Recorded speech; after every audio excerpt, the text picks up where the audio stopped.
Eto na, itutuloy ko na yung farm series kasi di ko na na-open tong world na to eh. May bago na kasi akong world pero ayoko lang i-record kasi personal lang yan, personal world. Tapos eto na yung itsura ni Yuki, gutom na gutom kaya papakainin ko na siya. So yun lang, mag-farming na ako, gagawa na ako ng farm. Yung purpose lang ng farm na to is, ewan ko lang, display lang siya, kagaya ng kwan. Basta i-display lang siya sa labas ng bahay ko para mas maganda yung itsura niya. At saka para hindi na nakatali palagi si Don Pedro dyan sa labas ng bahay ko. Wala kasi siyang pang-contra dun sa mga mob dyan, kagaya ng mga zombie, skeleton, lahat na yun. Kasi nanganganib siya sa labas ng bahay ko, wala siyang kwan. Wala siyang purpose dito sa labas, kaya gagawin ko na lang siya ng farm para doon na lang siya nakatira. Mukha na nga tayo ng tools, dami kasing dada. Yuki, ba't ayaw mong lumabas? Gusto mo ba ng mga kaibigan ko? Kuha nga ako ng mga kaibigan mo eh. Wala guys, nag-iinerte si Yuki. Paano to? Diyan na lang siya sa bahay. Sisil ko na lang siya para di siya nag-teleport sa likod ko. Dito ko nga pala lalagay yung farm ko. Medyo maliit pero papalawangin ko pa yan ng onte. Like, alisin ko yung dirt dun sa kwan. Marami pa akong aayusin dyan kasi di pa siya masyadong naayos ng masyado. Like, magdidig pa ako.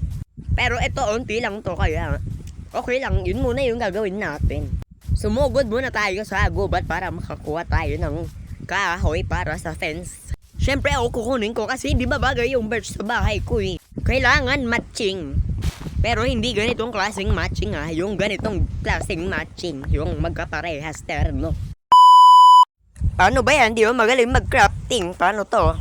Di ko kabisado lahat ng crafting recipe sa lahat ng kuwan. Yung alam ko lang yung mga plank.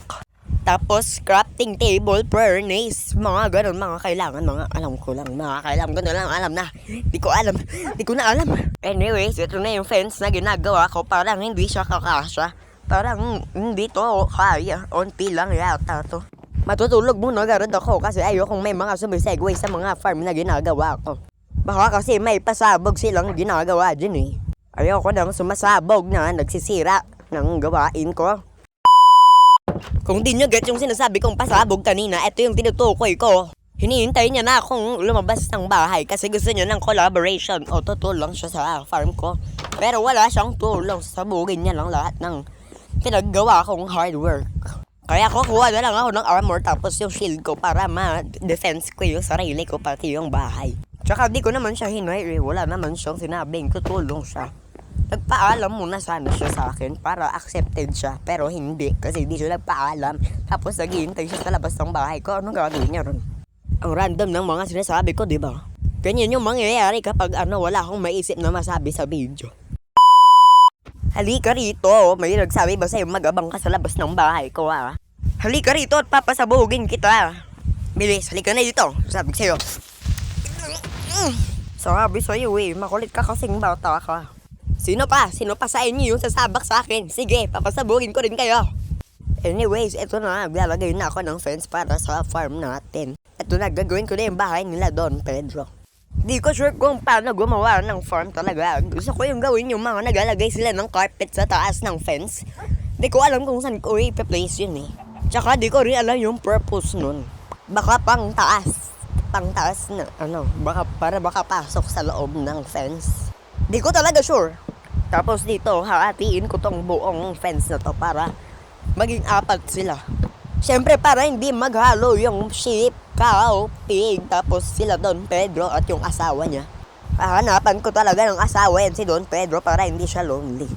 Naglagay na ako ng carpet sa taas ng fence pero di ko talaga alam kung saan to ilalagay. Kung dito ba siya ilalagay o kung saan. Di ko talaga alam. Pero parang alam ko na pang-akyat yun para di makaalis yung mga mob sa loob ng fence. Ewan ko na lang, nakita ko na lang yan sa hardcore world ng mga YouTuber.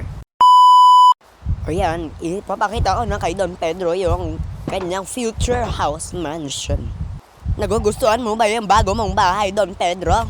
Oo, pero bakit pa ako nakatali dito? Ayoko na nga dito, nakatali pa rin pala ako. Diyos ko, Don Pedro, kapag dumating talaga yung bago mong asawa, hindi ka na magre-regret na dito ka na nakatira.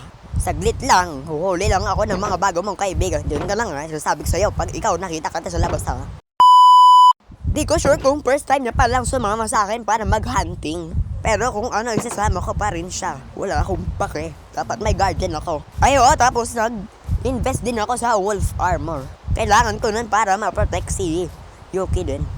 Ito pala yung goal natin para matapos yung farm series. Kailangan natin ng 2 set ng animals, ng cow, sheep, pig, tapos yung asawa ni Don Pedro.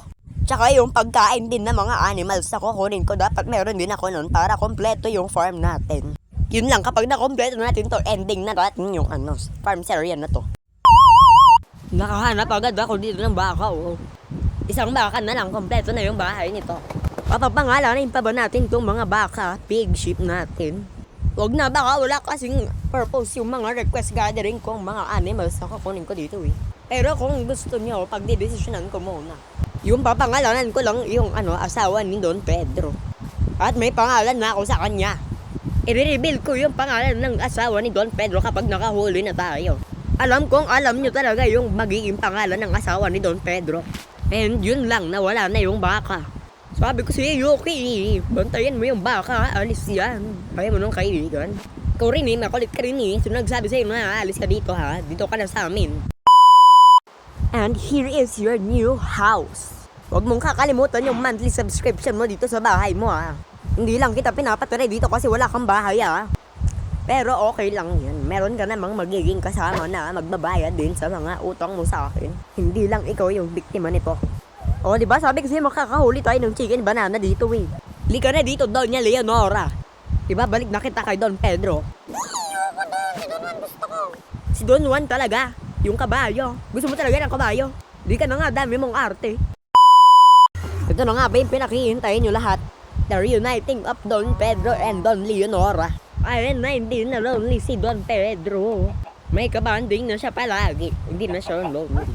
Pumasok ka na, yan na yung kalab team mo. Pero syempre, di ko muna sila papakanakin. Sobrang early naman nun. Ay, sorry, hala, napalo ko siya. Sorry, Don Pedro, ha. Hoy, Yuki, huwag mo akong patayin, Diyos ko. O, Yuki, isa, pag pinatay mo si Don Pedro, hindi na kita Hala, Don Pedro, ba't ka namatay? Ano ba yan? Sana di ko na pinalaya si Yuki. Diyos ko, di na kita papakainin eh.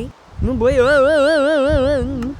Ayan, kunin ko na lang remembrance ni Don Pedro. Hindi natin kakainin yung chicken na yan. Yuki, ba't mo siya pinatay? Hindi naman kita sinabing patayin siya eh. Wala na, grounded na siya guys. Wala na yung partner ni Don Leonora. Tapos tignan mo naman tong zombie. May balak pa siyang pumasok sa bahay ng cow. May monthly subscription ka pa rin dyan na zombie ah. Or patayin na lang kita kasi hindi ka dapat nandito. Pero walang awa ka, Yuki. Pinatay mo yung long time friend mo dito sa bahay ko. Ikukulong din kita eh. Di ka dito. Sige. Pag di ka napunta dito, adobohin kita. Di ka talaga dito. Nasabi ko talaga sa'yo eh. Buisit ka. Kanina ka pa nung ay pala. So, yun lang guys. Kinain ni Yuki si Don Pedro. Wala na tayong magagawa. Napalo ko kasi si Don Pedro ng accidentally eh. Wala tayong magagawa. Patayin na siya. Wala na. Yun lang. Wala na siya. So, kung nagugustuhan niyo yung content, kung gusto niyo namatay si Don Pedro, mag-like or subscribe kayo or follow. Subscribe naman kayo sa YouTube. Wala namang kagalaw-galawan dito. Pati rin sa TikTok kapag nanonood kayo sa YouTube. Yun lang. Bye!